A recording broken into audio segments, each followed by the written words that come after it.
90 anos, o Clube Cruz Maltino conquistava o primeiro campeonato carioca de futebol. Só que não foi apenas um título, tá? O time de 1923 representou um marco na história do clube contra o preconceito. Tá na área, ficar por aqui. Volta às 6, volta amanhã às 6. Um abraço a todos, mas dá só uma olhada nessa história.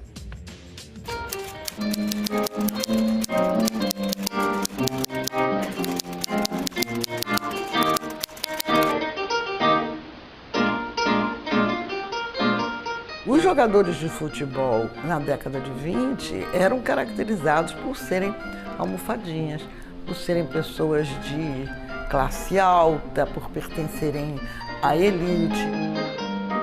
Pascoal, Arthur, Leitão, de novo em campo depois de 90 anos. No Vasco e Ponte Preta da última quinta-feira, os ídolos do presente vestiram a camisa de jogadores que mudaram os códigos sociais do futebol nos anos 20. Jogadores de futebol negros e pobres não eram vistos como jogadores de futebol. Eram aqueles que jogavam pelada e que tentavam imitar o esporte nobre da elite, que era o futebol.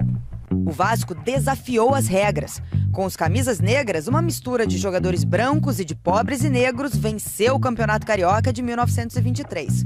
Os outros clubes do Rio agiram rápido. Fundaram uma nova liga, a Associação Metropolitana de Esportes Atléticos, a AMEA. Pelas novas regras da entidade, o Vasco teria que afastar 12 atletas negros. Se recusou e pagou o preço. O Vasco foi punido por isso, né? O Vasco quase praticamente excluído das competições por ter, né, na sua equipe negros, mulatos. E acho que o gesto mais forte de tudo isso é que o Vasco não recuou, o Vasco se posicionou com relação a isso. E se a gente voltar no período que foi, né, eu acho que é um gesto de grandeza. Em 1925, acabou aceito na AMEA, com uma condição. Era uma exigência da associação que os clubes tivessem sede própria. Começou então uma campanha de arrecadação de fundos entre os torcedores do Vasco. E em 1927 foi inaugurado um estádio que na época era o maior da América do Sul, São Januário. Hoje em dia, no muro do estádio, a pintura com os nomes de torcedores é uma referência à recusa em abrir mão dos jogadores negros de 1923.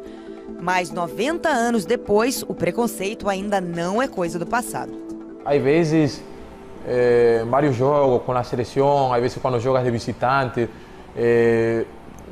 escutas coisas que vão em cima do racismo. Eu acho que já em Europa já estão colocando vários regulamentos que às vezes os caras são cobrados, são multados, o torcedor. Mas aqui, nossa cultura, a nível de América do Sul, ainda todavia está lá embaixo. Todavia essa cultura não madura.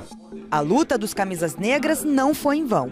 O equatoriano Tenório conheceu há pouco a história daqueles jogadores e aprendeu a admirar a coragem dos que ajudaram a combater o racismo no futebol. Mas, acima de tudo, passou a se inspirar em um time vencedor.